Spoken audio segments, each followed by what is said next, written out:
Pernah kepikiran gak sih dalam kehidupan kita sehari-hari, kita ini lebih sering nuntut hak atau justru lebih fokus buat ngerjain kewajiban? Nah, kali ini kita bakal coba bedah soal keseimbangan yang sering gak kelihatan di antara keduanya. Sesuatu yang fundamental banget, baik sebagai warga negara maupun sebagai manusia. Yap, inti dari semua ini sebetulnya adalah sebuah keseimbangan yang esensial. Ini bukan sekedar teori loh, tapi ini adalah fondasi dari sebuah masyarakat yang sehat. Walaupun ya sering banget kita lupain di tengah kesibukan.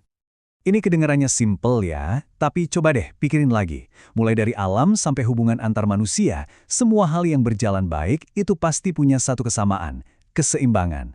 Tanpa itu, semuanya bisa berantakan. Dan buat memahami keseimbangan ini, kita nggak perlu mikir yang rumit-rumit. Cukup dengan sesuatu yang kita lakukan setiap detik. Menarik nafas dan menghembuskan nafas. Sederhana banget, otomatis, tapi di dalamnya ada filosofi yang dalam banget soal hidup bareng-bareng. Oke, sekarang kita sambungin ya. Anggap aja menarik napas itu momen kita menerima hak. Hak dapat perlindungan, kebebasan, pendidikan, kita butuh itu semua buat hidup. Terus, menghembuskan napas itu adalah momen kita memberi atau menjalankan kewajiban kita. Logis kan? Anda nggak bisa narik napas terus-terusan tanpa menghembuskannya. Bisa-bisa pingsan. Sama halnya di masyarakat, kita harus menghembuskan kewajiban biar siklusnya terus berjalan. Jadi, kalau hidup bernegara itu diibaratkan seperti bernafas, udara yang kita hirup dan kita hembuskan itu apa sih sebenarnya? Yuk kita lihat lebih dekat dua sisi mata uang ini, hak dan kewajiban. Gampangnya gini deh, hak itu adalah segala sesuatu yang seharusnya kita dapetin. Sementara itu, kewajiban adalah segala sesuatu yang wajib kita lakuin. Dua hal ini nggak bisa dipisahin, benar-benar kayak dua sisi dari satu koin yang sama. Nah, coba deh, perhatiin definisi dari ahli hukum Prof. Dr. Noto Negoro. Beliau nggak bilang hak itu sekedar harapan atau keinginan, tapi sebuah kekuasaan untuk menerima. Ini artinya, hak itu punya kekuatan hukum dan bisa kita tuntut loh. Dan disinilah letak keseimbangannya yang keren banget. Dari ahli yang sama, kewajiban itu adalah beban untuk memberikan. Jangan salah sangka, kata beban di sini bukan berarti sesuatu yang negatif ya. Anggap aja ini adalah sebuah tanggung jawab yang sepadan dengan kekuasaan yang kita terima.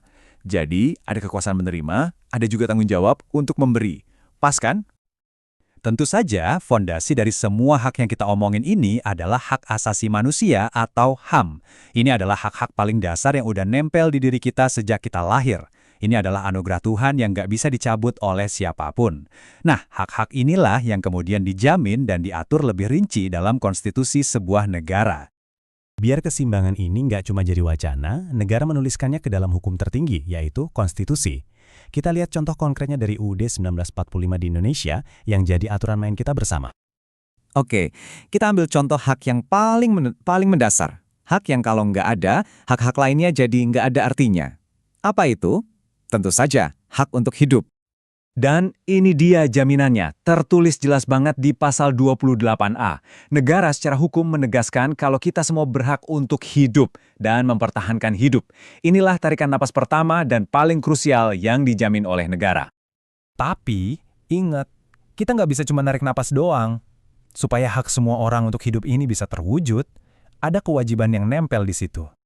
Nah, ini dia pasangannya. Pasal 28J ayat 1 ini adalah hembusan napasnya yang bikin pasal 28A tadi bisa jadi kenyataan. Hak saya untuk hidup cuma bisa terjamin kalau Anda punya kewajiban untuk menghormati hak saya. Begitu pula sebaliknya. Ini bukan dua hal yang terpisah, ini adalah satu sistem yang saling mengunci. Tapi, apa yang terjadi kalau keseimbangan ini rusak? Apa akibatnya kalau sebuah masyarakat isinya cuma orang-orang yang fokus nuntut hak, tapi nggak pernah mau memenuhi kewajibannya? Yuk, kita balik lagi ke analogi pernapasan tadi. Coba bayangin, Anda cuma narik napas, terus, tapi nggak pernah dihembuskan.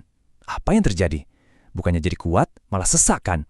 Keracunan karbon dioksida, dan akhirnya sistem tubuh kita bakal rusak. Nah, persis seperti itulah yang terjadi pada masyarakat. Dan gejala sesak napasnya ada di sekitar kita setiap hari. Ujaran kebencian itu muncul karena orang nuntut kebebasan berpendapat tanpa kewajiban menghormati orang lain. Tawuran itu terjadi karena hak orang lain untuk merasa aman dilanggar.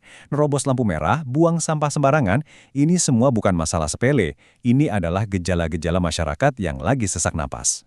Jadi solusinya bukan cuma di level negara atau hukum yang besar-besar.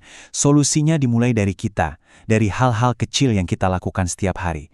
Mengembalikan keseimbangan adalah tugas kita semua. Dan ini berlaku di level yang sangat pribadi. Kita pengen hak belajar di kelas yang tenang, kan? Itu cuma bisa kejadian kalau kita semua memenuhi kewajiban untuk menghormati guru dan teman-teman. Kita pengen hak beribadah dengan damai, itu baru terwujud kalau kita menjalankan kewajiban buat menghargai keyakinan orang lain. Pengen lingkungan bersih, ya kewajibannya buang sampah pada tempatnya. Hubungannya selalu langsung dan sesederhana itu. Jadi, inilah kesimpulannya. Masyarakat yang sehat, yang berfungsi dengan baik, itu adalah masyarakat yang bernapas secara ritmis dan harmonis. Ia menghirup hak-hak yang dijamin untuk warganya, dan pada saat yang bersamaan, ia menghembuskan kewajiban-kewajiban yang membuat hak-hak itu jadi mungkin untuk dinikmati semua orang. Nah, sebagai penutup, saya mau meninggalkan Anda dengan satu pertanyaan sederhana buat direnungkan.